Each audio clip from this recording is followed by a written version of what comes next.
So what we're going to do is adjust Heidi today. We are using a technique called KST, which is Corin specific technique. It's a very different way of looking at the body, a different way of adjusting. You'll notice that we use a handheld tool, and it's really gentle. And what it'll do is actually tap the bone into the right position. We can do a lot more with this technique. Basically what we can do is, if you notice, she's in a standing position. So most patients actually start in a standing position. We will almost never lay you face down unless you tell me that it hurts when I lay down, because no one gets hurt laying down on a table. So we actually start you in a standing position, occasionally change you into a seated position. But also if Heidi were to say like, oh, it hurts when I do this, like raising her arm or tilting her head, we would actually tell her to do it and then adjust her in that position so the pain will go away that much faster. Okay, we use, in order to address what's going on with Heidi, we're actually going to use what we call is the occipital drop, and it's a way of accessing her body's energy. It's using the back of her head, or the occiput. So what we're doing is actually using our hands to find out exactly what's going on with her. We're going to use the occiput, and basically what I'm doing is finding out if there's anything in what order to go. The way this technique works is that we actually are going to go in a very specific order to what her body needs. So, is it above the waist, below the waist, front of the body? So when I get a yes, I'm basically following her body and knowing where to go. So one of the things we found on Heidi is a panic pattern, and what it is, right Heidi? Basically what happens with the panic pattern is the sternum goes up almost to protect the heart, and the tailbone tucks in, kind of like, really easy analogy is when a dog gets really scared, they can tuck their tail in. Well, they can pop their tail back out. Us humans, actually, the sacrum stays in and it kind of gets tucked into a tucked in position, and you get kind of caught in this panic loop. So what we do is by using KST, we actually adjust it so the loop breaks, much more relaxed. So we're going to start right down the front.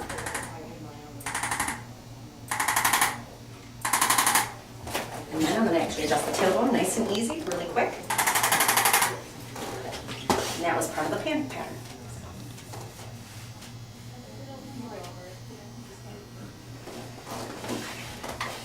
So a little more in the sternum still.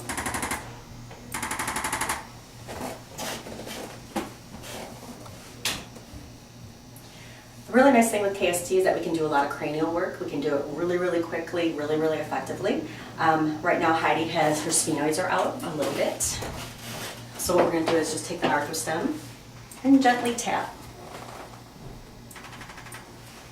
If the sphenoid's out on both sides, a lot of times actually that means that she's not sleeping as well as she could be. So by getting it adjusted, she actually should feel really relaxed and actually sleep a little better tonight. Excellent.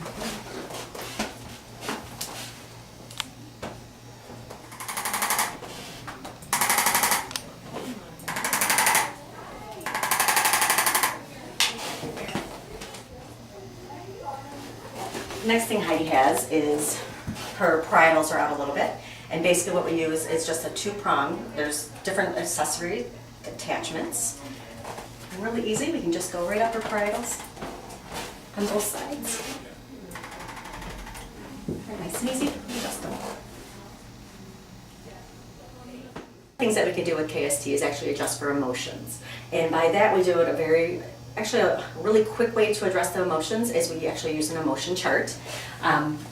This chart actually has probably 100 different kinds of emotions on there, and by finding out if it's left side, right side, what section and what number, we can get to the heart of what the emotion is and the exact number that this patient needs. So what I'm going to do is using the OD, because I already got that she has an emotion. I got a drop on the fact that it was on the chart.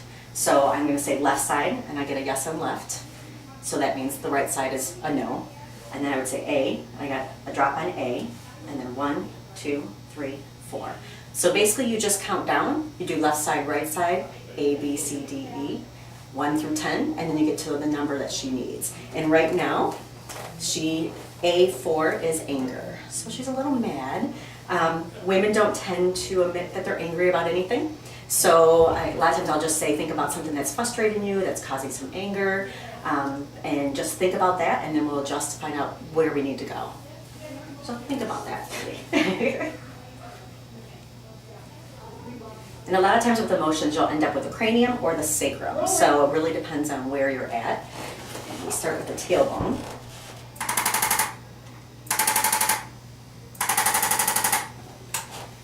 With women, to me, the sacrum is family. So it's about usually something in the family aspect. So that's usually kind of the key to where we're at.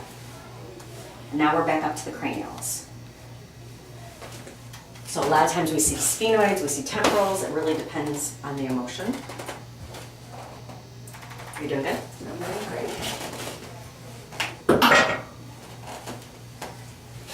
And a little bit of temporals too.